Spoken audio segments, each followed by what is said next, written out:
अनंत ज्ञान टीवी के दर्शकों को आज हम कुल्लू जिला की एक ऐसी शख्सियत से रूबरू करवाने जा रहे हैं जो न केवल बहुमुखी प्रतिभा के धनी हैं बल्कि एक कुशल टांकरी विशेषज्ञ भी हैं। टांकरी विशेषज्ञ यतिन पंडित इन दिनों कुल्लू के अटल सदन में आयोजित 5 दिवसीय कार्यशाला को लेकर चर्चा में हैं। यतिन पंडित पिछले कई सालों से टांकरी के साथ साथ कुल्वी संस्कृति और कुल्वी इतिहास को सहेजने की दिशा में लगातार प्रयासरत हैं। यतिन पंडित कार्यशाला में आने वाले प्रशिक्षुओं को न केवल टांकरी लिपि का प्रशिक्षण दे रहे हैं बल्कि लिपि के साथ साथ लिपि से जुड़ी कई रोचक तथ्यों को भी साझा कर रहे हैं। टांकरी विशेषज्ञ यतिन पंडित न केवल टांकरी में रुचि रखते हैं बल्कि वो विज्ञान, ज्योतिषी शास्त्र, साहित्य, संस्कृति, इतिहास, व्यंग्य, कविता और फोटोग्राफी सहित बहुत से विषयों पर गहन रुचि रखते हैं और बेहतरीन शोधकर्ताओं में से एक हैं। यतिन पंडित टांकरी लिपि को कार्यशालाओं के माध्यम से ज्यादा लोगों को लिपि सिखाना चाहते हैं ताकि विलुप्त होने की कगार पर खड़ी टांकरी को सहेजा जा सके।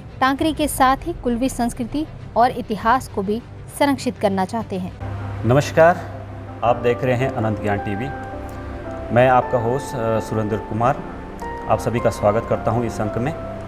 आज हम कुल्लू की एक ऐसी शख्सियत से मिलाने जा रहे हैं जो न केवल टांकरी विशेषज्ञ हैं बल्कि एक इतिहासकार, शोधार्थी और साथ में एक कवि और व्यंग्यकार भी हैं।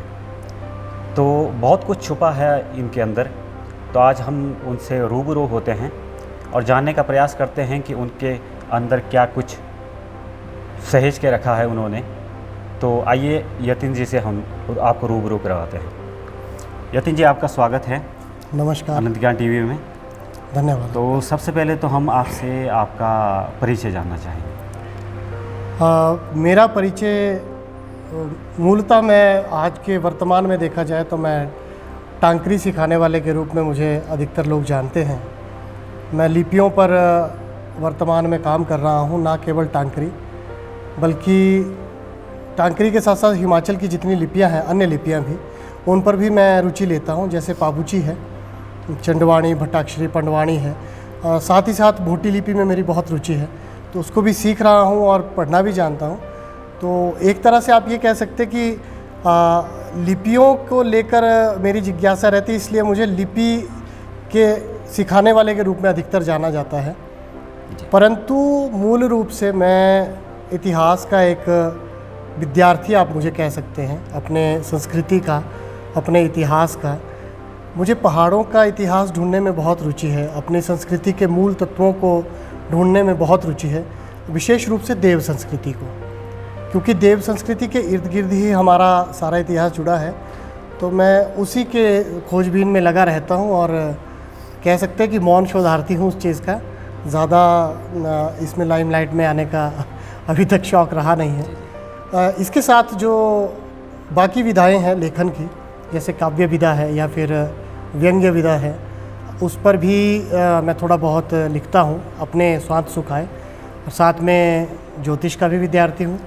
ऐसी छोटी छोटी चीज़ें जिस पर मैं काम करता रहता हूँ और यही मेरा एक वर्तमान में छोटा सा परिचय है। यतिन जी, टांकरी लिपि विशेषज्ञ कहलाना जी और टांकरी विशेषज्ञ बनने तक का सफ़र कैसा रहा? देखिए, टांकरी विशेषज्ञ कहलाना तो मतलब थोड़ा सा मैं इस पर ये कहूँगा कि वैसे मैं अपने आप को विशेषज्ञ नहीं मानता, क्योंकि मैं अभी भी मानता हूँ कि मुझे अभी बहुत कुछ सीखना बाकी रह गया है इसमें। विशेषज्ञ उस स्तर तक पहुँचने में अभी ना जाने कितने सीढ़ियाँ पहुँचनी, और शायद हम उस स्तर तक ना भी पहुँच पाएँ। परंतु उस स्तर को छूने का प्रयास अवश्य है कि हम अवश्य प्रयास करते रहें और उस लेवल तक कहीं ना कहीं उस लेवल को छूने की एक आकांक्षा है मन में कि विशेषज्ञ होने के लेवल तक हम जा पाएँ। साथ में विशेषज्ञ के अलावा जो टांकरी लिपि का जानकार होना, हाँ जानकारी मुझे है, परंतु जैसा मैं अपनी कार्यशालाओं में भी कहता हूँ कि एक लिपि की जानकारी होना एक अलग विषय होता है, परंतु उसे समझना एक दूसरा विषय है। और लिपि सीखने में बहुत कम समय लगता है और उसे समझने में बहुत ज़्यादा। तो ये मेरा मानना है इसको लेकर।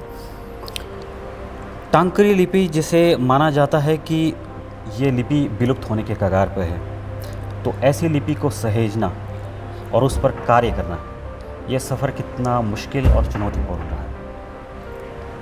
देखिए, टांकरी लिपि विलुप्ति की कगार पर है, वो अवश्य, मतलब ये तो सभी जानते हैं।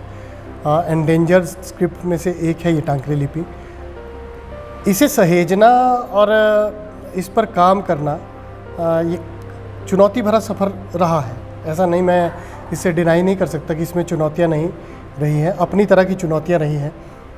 सर्वप्रथम तो यही कि इसको सीखने में ही बहुत ज़्यादा चुनौती थी पहले तो, अव्वल तो, क्योंकि उस प्रकार के हमें यहाँ रिसोर्सेज उपलब्ध नहीं हो पाए आरंभ में। ये तो भला हो भाषा अकादमी का कि उन्होंने एक वर्कशॉप यहाँ लगाई, जिसमें लोग कवि हरिकृष्ण मुरारी जी कांगड़ा से आए और उन्होंने हमें कुछ वर्णमाला से परिचित करवाया और हमने उसे कंटिन्यू किया। और परंतु आज सुरेंद्र जी, मुझे लगता है कि अब जो वर्तमान में स्थिति है, कुछ वर्षों के बाद जो मेरी अभी तक की यात्रा रही है, अब डिजिटल माध्यमों से हमने, और आप सभी मित्र बंधुओं ने, जो भी मीडिया के लोग हमारे साथ जुड़े हैं, उन्होंने इतना सहयोग किया है कि अब ये जनमानस तक, आम जनमानस तक तो पहुंच चुकी है। कम से कम इसने इतना लोगों तक तो पकड़ बना ली है कि वो लोग परिचित है कि टांकरी नाम की भी कोई लिपि होती है। जबकि इससे पहले स्थिति ये थी कि लोगों को पता ही नहीं था कि टांकरी भी कोई लिपि है। तो कुछ परिवर्तन तो आया है समय के साथ, और चीज़ें मतलब चीज़ों ने एक थोड़ा सा लीप लिया है पहले से, थोड़ा आगे जाकर थोड़ी बढ़ी है। और बाकी इसको सहेजने का सफ़र चुनौतीपूर्ण पहले भी था, आज भी इसमें चुनौतियां हैं, परंतु कालखंड के अनुसार उन चुनौतियों में धीरे धीरे परिवर्तन आ रहा है। वो अपने किस्म की चुनौतियां पहले कुछ अलग प्रकार की थी, आज कुछ अलग सी प्रकार की है, परंतु सामना करना पड़ेगा और वो हम करेंगे और कोशिश करेंगे कि किसी भी प्रकार से इसे सहेज सकें। टांकरी लिपि के बारे में आपको कैसे पता चला और किस तरह से इस लिपि के प्रति आपकी रुचि बढ़ती गई? देखिए, जैसे मैंने कहा कि मैं इतिहास का विद्यार्थी रहा हूँ पहले से, मूल रूप से कुल्लू के इतिहास का। तो कुल्लू के इतिहास के बारे में पढ़ते पढ़ते सहज सी बात है कि टांकरी लिपि के विषय में पता चला कि हमारे पुराने जो अभिलेख है या फिर कागज़ हैं, जो पुराना इतिहास है, वो टांकरी लिपि में ही था। तो वहाँ से मेरी रुचि इसमें उत्पन्न हुई। तो मैं धीरे धीरे इसके बारे में पढ़ता लिखता तो था और समझने का प्रयास करता था, परंतु जब तक कार्यशालाएं नहीं लगवाई, अभ्यास सही तरीके से नहीं हुआ, तब तक मैं उस स्तर तक नहीं पहुंच पाया कि टांकरी को सीखने के स्तर तक। तो यही मेरी यात्रा रही है कि कुल्लूवी इतिहास को समझने के लिए मैंने इस लिपि को सीखना आरंभ किया, और ये 2016 के बाद ही ये यात्रा आरंभ हुई है। कितनी महत्वपूर्ण है टांकरी लिपि और टांकरी लिपि को सहेजना कितना ज़रूरी है आज के परिवेश में? देखिए, टांकरी लिपि सभी महत्वपूर्ण है, मुझे ये लगता है। टांकरी हमारे लिए विशेष रूप से पहाड़ी संस्कृति के लिए, पहाड़ी इतिहास के लिए बहुत महत्वपूर्ण लिपि है, क्योंकि मध्यकाल का एक इतिहास का एक बहुत बड़ा हिस्सा इसमें अंकित है। उस समय जिन लोगों ने भी लिखा है वो टांकरी में ही लिख कर गए हैं अधिकतर चीज़ें, चाहे वो आप राजाओं के आपसी संधि पत्र देख लीजिए, ताम्रपत्र देख लीजिए, आदेश देख लीजिए, यहाँ तक कि राजस्व विभाग के बहुत से कागज़ भी टांकरी लिपि में आपको मिलेंगे। देवताओं के मोहरों पर ये अंकित मिलेगी, मंदिरों में काष्ठ फलकों पर अंकित मिलेगी, इसके पाषाण शिलालेख आपको बहुत जगह मिल जाएंगे। तो ये चीज़ें, जितनी भी चीज़ों की मैं बात कर रहा हूँ, ये सभी टांकरी लिपि में लिखित है और इनको पढ़ने और समझने वाले लोगों की आवश्यकता है। तो इसीलिए हम चाहते हैं कि एक तो ये प्रिजर्व भी हो और इसको पढ़ने लिखने वाले लोगों की संख्या बढ़े, ताकि उन चीज़ों को हम तेज़ी से सहेज सकें, क्योंकि उतनी तेज़ी से हम उन्हें सहेज नहीं पा रहे जितनी तेज़ी से उनका क्षरण हो रहा है। जी। अब एक सवाल ये आता है कि क्या टांकरी के प्रति लोगों का नज़रिया बदला है, खासकर ये इन कार्यशालाओं के बाद, या लोगों में जिज्ञासा उत्पन्न हो रही है टांकरी लिपि के प्रति? इस बारे में कुछ? देखिए, टांकरी लिपि के बारे में लोगों का नज़रिया बदला है, इससे इनकार नहीं किया जा सकता। 2019 में जो स्थिति थी और 2024 में आज जो स्थिति है, वो बहुत परिवर्तित हो चुकी है। 19 के बाद, सीखने के बाद से मैंने 2020 में कार्यशालाएं लगाना आरंभ किया था। पहली कार्यशाला अकादमी के साथ, उसमें भी 60-70 लोग थे, जिसमें कुछ आपके PhD करने वाले प्रशिक्षु थे और कुछ प्रोफेसर्स थे। उसके बाद एकेडमी ने दूसरी कार्यशाला लगाई, उसमें भी 60-70 लोग थे। धीरे धीरे ये काफ़िला बढ़ता गया। बहुत से शिक्षण संस्थानों में जब कार्यशालाएं लगी तो लोगों में इसके प्रति एक जागरूकता उत्पन्न हुई कि नहीं, ये भी हमारी एक धरोहर है, लिपि है, इसको सीखना भी आवश्यक है। उन्होंने अपने घरों में बातें की, बच्चों ने या फिर बड़ों ने, और लोगों को इसके प्रति जागरूक रहा है। मतलब टांकरी का जितना पब्लिसिटी मीडिया के माध्यम से भी हुई और माउथ टू माउथ इसकी पब्लिसिटी बहुत ज़्यादा हुई उस समय। तो अब तो जागरूकता काफ़ी आ चुकी है इस लिपि को लेकर लोगों में। अब पहले जैसा माहौल नहीं रहा कि लोग बिल्कुल ही अनभिज्ञ हो कि ये लिपि है क्या, वैसा नहीं है। अब बहुत लोगों में जागरूकता है इसके प्रति। अब कुछ बात करते हैं आपके अपने व्यक्तिगत जी व्यक्तिगत जिज्ञासा और उत्सुकता की। तो टांकरी के अलावा आपकी किन किन विषयों में दिलचस्पी है और किन विषयों में आप ज़्यादा सहज महसूस करते हैं? जी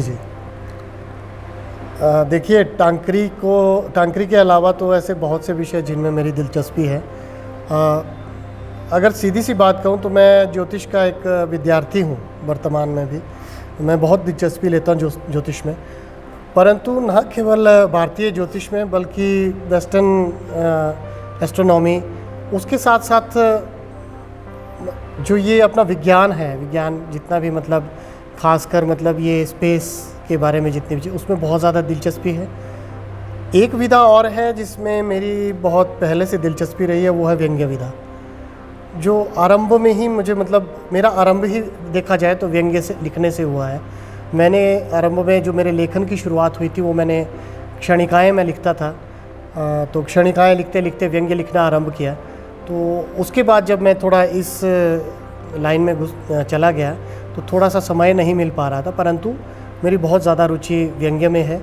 अपने पुरातन वाङ्मय को लेकर, उसके पठन पाठन को लेकर मेरी बहुत रुचि है, खासकर वेदों शास्त्रों में। और एक चीज़ और है कि जो हमारे ज्योमेट्रिकल फॉर्म्स होती है ज्योतिष में भी, यंत्र विद्या जो है, उसको लेकर मैं बहुत ज़्यादा रुचि रखता हूँ। देव संस्कृति तो सभी को पता है हमारी संस्कृति का एक अभिन्न अंग है, तो उसको लेकर तो ऑब्वियस सी बात है कि उसमें रुचि रखना, देवी देवताओं के इतिहास के बारे में पढ़ना और उसके बारे में जानना, समझना, उन क्रियाओं को वैज्ञानिक दृष्टिकोण से और एक पारंपरिक दृष्टिकोण उन दोनों से समझने का प्रयास करता हूँ। तो ये कुछ एक मेरी रुचियाँ हैं। इसके अलावा भी काव्य विधा में भी मेरी रुचि है, परंतु वो थोड़ी सी सीमित है अभी। फिर भी ये कुछ एक रुचि है मेरी, में जो आपके साथ साझा की मैंने। जी।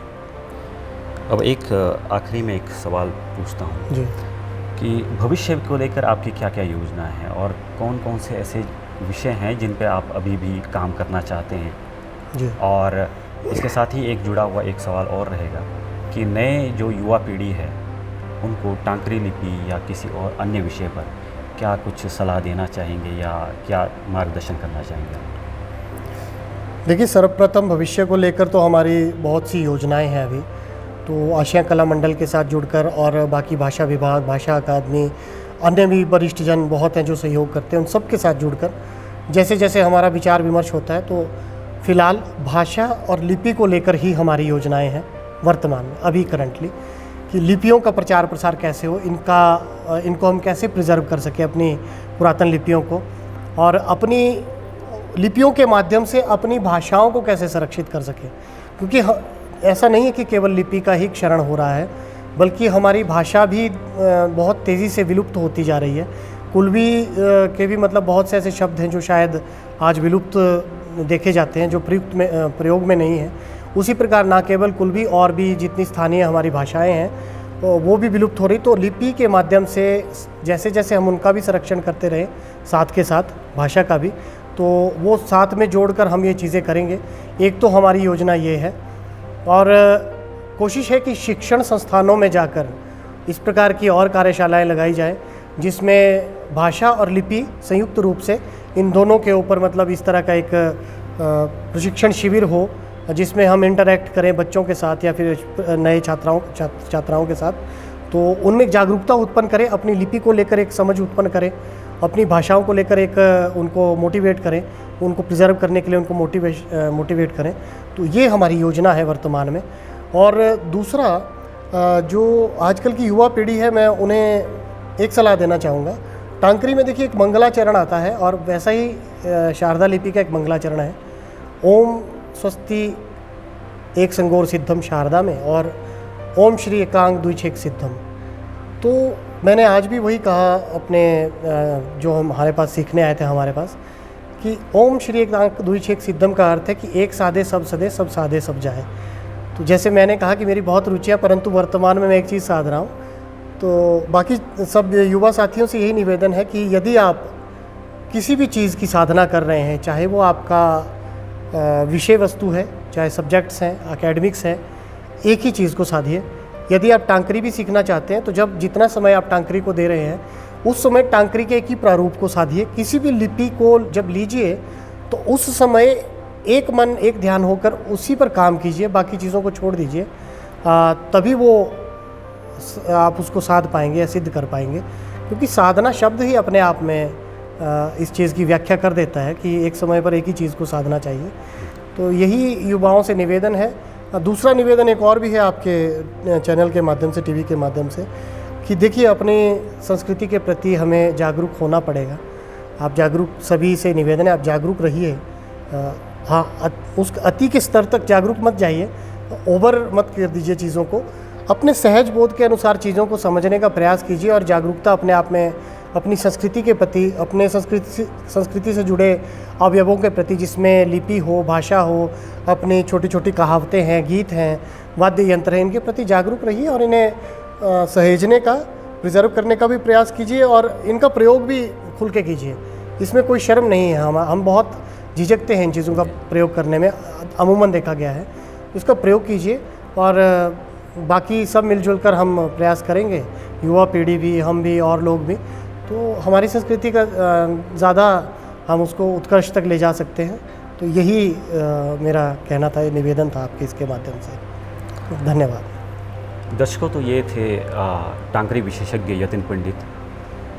तो हम यतिन पंडित का धन्यवाद करते हैं समय देने के लिए हमारे चैनल में, और अगली बार किसी और ऐसी ही शख्सियत से हम आपको रूबरू करवाएंगे।